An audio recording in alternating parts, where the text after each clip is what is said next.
Assalamualaikum warahmatullahi wabarakatuh. Perkenalkan, kami dari kelompok 5 kelas STR 2A jurusan Gizi Poltekkes Kemenkes Mataram. Pada video kali ini kami akan mempresentasikan makalah kami yang berjudul yaitu Harmoni Kewajiban dan Hak Negara dan Warga Negara dalam Demokrasi yang Bersumbu pada Kedaulatan Rakyat dan Musyawarah untuk Mufakat. Sebelum ke materi, saya akan memperkenalkan anggota kelompok, yaitu yang pertama saya sendiri, Muhammad Farid Abian, dan juga rekan saya yaitu Indah Kurniati dan Fajrina Agda. Baik, langsung saja kita ke materinya. Baik, untuk materi yang pertama di sini ada menelusuri konsep dan urgensi harmoni kewajiban dan hak negara dan warga negara. Baik. Hak itu sendiri adalah suatu kuasa untuk menerima atau melakukan sesuatu yang semestinya diterima atau dilakukan oleh pihak tertentu dan oleh pihak manapun juga tidak dapat diganggu serta dapat dituntut secara paksa oleh orang yang bersangkutan. Nah, sedangkan kewajiban menurut Noto Negoro, kewajiban ini adalah sesuatu yang harus dilakukan. Ya, antara hak dan kewajiban ini adalah sesuatu yang tidak dapat kita pisahkan, dan dimana menurut teori korelasi yang dianut oleh para pengikut utilitarianisme, ini hak dan kewajiban ada hubungan timbal balik, yang dimana menurut mereka setiap kewajiban seseorang itu berkaitan dengan hak orang lain, dan begitu pula sebaliknya. Mereka berpendapat bahwa kita baru dapat berbicara tentang hak dan dalam arti yang sesungguhnya itu apabila ada korelasi tersebut. Hak yang tidak ada keterkaitannya dengan kewajiban yang sesuai dengannya, maka itu tidak pantas disebut dengan hak. Nah, hal ini itu sejalan dengan filsafat kebebasan Mill yang menyatakan bahwa lahirnya hak asasi manusia itu dilandasi oleh dua hak yang paling fundamental, yaitu hak persamaan dan hak kebebasan. Namun kebebasan menurut Mill di sini bukanlah kebebasan yang yang merupakan atas dasar kemauan sendiri, dan juga bukan pula kebebasan yang tanpa dikontrol. Namun perbuatan bebas yang dimaksudkan dengan kebebasan di sini adalah perbuatan bebas yang diarahkan kepada perbuatan atau sikap yang positif dan juga tidak mengganggu serta merugikan orang lain. Untuk materi kedua, di sini ada alasan diperlukan harmoni kewajiban dan hak negara dan warga negara. Jadi hak dan kewajiban warga negara dan hak asasi manusia pada saat ini itu sangat amat penting untuk kita pelajari, untuk kita kaji karena secara mendalam, karena mengingat negara kita pada saat ini itu sedang menumbuhkan kehidupan demokrasi. Hal ini sangat penting karena di satu pihak implementasi hak dan kewajiban itu menjadi salah satu indikator keberhasilan tumbuhnya kehidupan demokrasi. Namun di sisi lain juga, hanya dalam suatu negara yang menjalankan sistem pemerintahan demokrasi lah hak asasi manusia maupun hak dan kewajiban negara ini dapat terjamin. Dan juga pengaturan hak asasi manusia dan hak dan kewajiban warga negara itu dalam suatu peraturan perundang-undangan akan sangat bermanfaat. Kenapa? Karena pengaturan itu akan menjadi acuan bagi penyelenggaraan negara agar terhindar dari kesewenang-wenangan ketika mengoptimalkan atau ketika menjalankan tugas kenegaraan. Nah, sedangkan pengaturan ini bagi masyarakat atau warga negara akan menjadi pegangan atau pedoman dalam mengaktualisasikan hak-haknya dengan penuh tanggung jawab. Seperti pada materi yang pertama tadi, hak dan kewajiban ini merupakan sesuatu yang tidak dapat dipisahkan. Nah, namun akan terjadi pertentangan karena hak dan kewajiban ini tidak seimbang. Apabila tidak terjadi keseimbangan ini, maka akan terjadilah suatu pertentangan. Contohnya saja, bahwa setiap warga negara itu memiliki hak dan kewajiban untuk mendapatkan penghidupan yang layak. Tetapi pada kenyataannya banyak warga negara yang belum merasakan kesejahteraan dalam menjalani kehidupannya. Semua ini itu bisa terjadi karena para pemerintah lebih banyak mendahulukan hak daripada kewajiban. Nah, jika keadaannya seperti ini, maka tidak ada keseimbangan antara hak dan kewajiban. Dan jika keseimbangan itu tidak ada, maka akan terjadi kesenjangan sosial yang berkepanjangan. Untuk menghindari itu dan untuk mencapai keseimbangan antara hak dan kewajiban ini, maka kita sebagai warga negara harus mengetahui posisi diri kita itu sendiri ada di mana. Kita tuh harus mengetahui hak dan kewajiban kita, hak dan kewajiban yang sudah tercantum pada dalam hukum dan aturan-aturan yang sudah berlaku. Nah, dan jika hak dan kewajiban ini sudah terpenuhi, sudah seimbang, maka kehidupan masyarakat tentu saja akan aman dan sejahtera. Dan itulah mengapa hak dan kewajiban di Indonesia ini tidak akan pernah tercapai, tidak akan pernah seimbang apabila masyarakatnya tidak bergerak untuk merubahnya, tidak bergerak untuk menyeimbangkannya. Oleh karena itulah diperlukannya harmoni kewajiban dan hak negara dan warga negara agar terciptanya kehidupan bernegara yang harmonis dan berkesinambungan antara kepentingan rakyat dalam pemenuhan hak dan kewajibannya oleh negara. Yang ketiga, sumber historis, sosiologis, politik tentang harmoni kewajiban dan hak warga negara Indonesia. Yang pertama, sumber historis. Perjuangan menegakkan hak asasi manusia terjadi di dunia barat atau Eropa. John Locke, seorang filsuf Inggris pada abad ke-17, yang pertama kali merumuskan adanya hak alamiah yang melekat pada setiap diri manusia, baik hak atas hidup, hak kebebasan, dan hak milik. Perkembangan selanjutnya ditandai dengan adanya 3 peristiwa penting di dunia barat. Yang pertama, Magna Carta. Pada tahun 1215, piagam perjanjian antara Raja John dari Inggris dengan para bangsawan, yang isinya adalah pemberian jaminan beberapa hak oleh raja kepada para bangsawan beserta keturunannya, seperti hak untuk tidak dipenjarakan tanpa adanya pemeriksaan pengadilan.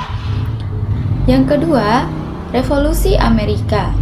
Pada tahun 1276, Perang Kemerdekaan Rakyat Amerika Serikat melawan penjajahan Inggris disebut Revolusi Amerika. Declaration of Independence atau Deklarasi Kemerdekaan Amerika Serikat menjadi negara merdeka pada tanggal 4 Juli 1776 merupakan hasil dari Revolusi Amerika.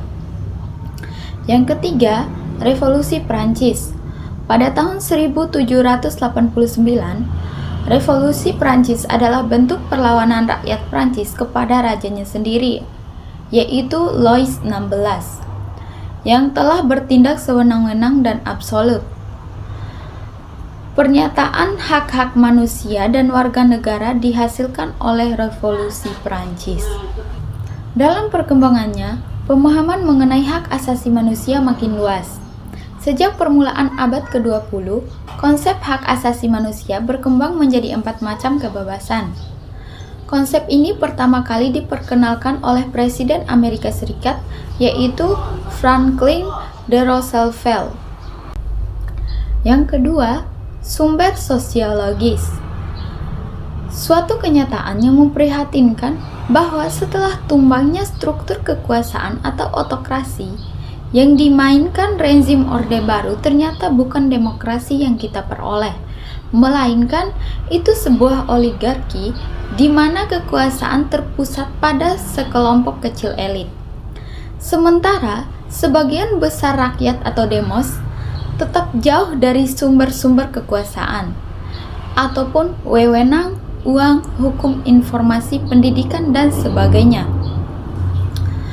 Sumber terjadinya berbagai gejolak dalam masyarakat saat ini adalah akibat munculnya kebencian sosial budaya terselubung yang bersumber dari perbedaan ciri budaya dan perbedaan nasib yang diberikan oleh sejarah masa lalu, sehingga terkandung unsur ingin balas dendam pada diri masing-masing individu. 4. Argumen tentang dinamika dan tantangan harmoni kewajiban dan hak negara dan warga negara. Yang pertama, aturan dasar ihwal pendidikan dan kebudayaan, serta ilmu pengetahuan dan teknologi. Ketentuan mengenai hak warga negara di bidang pendidikan semula diatur dalam pasal 31 ayat 1 Undang-Undang NRI 1945. Setelah perubahan Undang-Undang NRI 1945, ketentuannya ditetapkan diatur dalam pasal 31 ayat 1 Undang-Undang NRI 1945.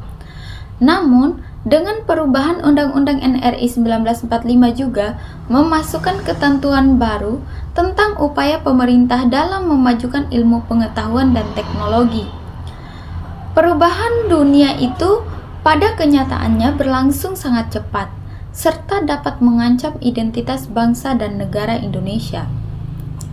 Budaya kita bukan budaya yang tertutup, sehingga masih terbuka untuk dapat ditinjau kembali dan dikembangkan sesuai kebutuhan dan kemajuan zaman. B. Aturan Dasar Ihwal Perekonomian dan Kesejahteraan Sosial.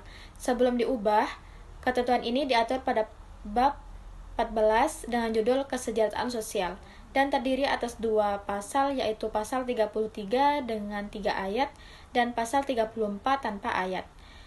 Setelah perubahan Undang-Undang Dasar Negara Republik Indonesia tahun 1945, judul bab menjadi Perekonomian Nasional dan Kesejahteraan Sosial. Terdiri atas 2 pasal, yaitu pasal 33 dengan 5 ayat dan pasal 34 dengan 4 ayat. C. Aturan Dasar Usaha Pertahanan dan Keamanan Negara. Semula, ketentuan tentang pertahanan negara menggunakan konsep pembelaan terhadap negara pada pasal 30 ayat 1. Namun, setelah perubahan Undang-Undang Dasar Negara Republik Indonesia pada tahun 1945, konsep pembelaan negara dipindahkan menjadi pasal 27 ayat 3 dan sedikit perubahan redaksional, sehingga pasal 30 ayat 1 merupakan penerapan dari ketentuan pasal 27 ayat 3 Undang-Undang Dasar Negara Republik Indonesia pada tahun 1945. D. Aturan Dasar Ihwal Hak dan Kewajiban Asasi Manusia. Penghormatan terhadap hak asasi manusia pasca amandemen Undang-Undang Dasar Negara Republik Indonesia pada tahun 1945 mengalami dinamika yang luar biasa. Jika sebelumnya perihal hak-hak dasar warga negara yang diatur pada dalam Undang-Undang Dasar Negara Republik Indonesia pada tahun 1945 hanya berkutat pada pasal 28, 27, 28, 29, 30, 31, 32, 33, dan 34, setelah amandemen keempat Undang-Undang Dasar Negara Republik Indonesia pada tahun 1945, aturan dasar mengenai hal tersebut diatur tersendiri di bawah judul Hak Asasi Manusia. Di samping mengatur perihal hak asasi manusia, diatur juga ihwal kewajiban asasi manusia. Yang kelima, esensi dan urgensi harmoni kewajiban dan hak negara dan warga negara. Yang pertama, agama. Bangsa Indonesia dikenal sebagai bangsa yang religius. Kepercayaan terhadap Tuhan Yang Maha Esa sudah ada sejak zaman prasejarah. Sebelum datangnya pengaruh agama-agama besar, Undang-Undang Dasar merupakan dokumen hukum yang mewujudkan cita-cita bersama rakyat Indonesia untuk mewujudkan kehidupan beragama. Ketentuan mengenai agama diatur dalam Undang-Undang Dasar Negara Republik Indonesia pada pasal 29. Yang kedua, pendidikan dan kebudayaan. Pendidikan dan kebudayaan merupakan 2 istilah yang saling berkolerasi sangat erat. Pendidikan adalah suatu bentuk upaya pembudayaan. Melalui proses pendidikan, kebudayaan dikembangkan sehingga menjadi derajat tertinggi berupa peradaban. Tujuan pendidikan nasional terdapat pada pasal 31 ayat 3 Undang-Undang Dasar Negara Republik Indonesia 1945. Yang ketiga, perekonomian kesejahteraan rakyat. Sesuai semangat pasal 31 ayat 1 Undang-Undang Dasar Negara Republik Indonesia tahun 1945, asas perekonomian nasional adalah kekeluargaan. Penerapan asas kekeluargaan dalam perekonomian nasional adalah dalam sistem ekonomi kerakyatan, yaitu sistem ekonomi nasional yang berasas kekeluargaan, kedaulatan rakyat, bermoral Pancasila, dan menunjukkan pemihak sungguh-sungguh pada ekonomi rakyat, serta bertumpu pada kekuatan mayoritas rakyat. Dan yang keempat, pertahanan dan keamanan. Berdasarkan aturan dasar Ihwal Pertahanan dan Keamanan Negara pada pasal 30 ayat 2 Undang-Undang Dasar Negara Republik Indonesia 1945, bahwa usaha pertahanan dan keamanan negara dilaksanakan melalui sistem pertahanan dan keamanan rakyat semesta. Keamanan nasional suatu negara adalah suatu evolusi di era modern saat ini, adalah di mana skala ancaman tidak hanya ditargetkan pada sistem semata, namun dapat menargetkan struktur kritis suatu negara. Baik, itulah tadi penyampaian materi. Dan mungkin hanya itu yang dapat kami sampaikan. Mohon maaf apabila banyak kekurangan atau dan juga kesalahan kata. Semoga apa yang kami sampaikan ini bisa bermanfaat untuk kita semua. Sekian dari kami. Wassalamualaikum warahmatullahi wabarakatuh.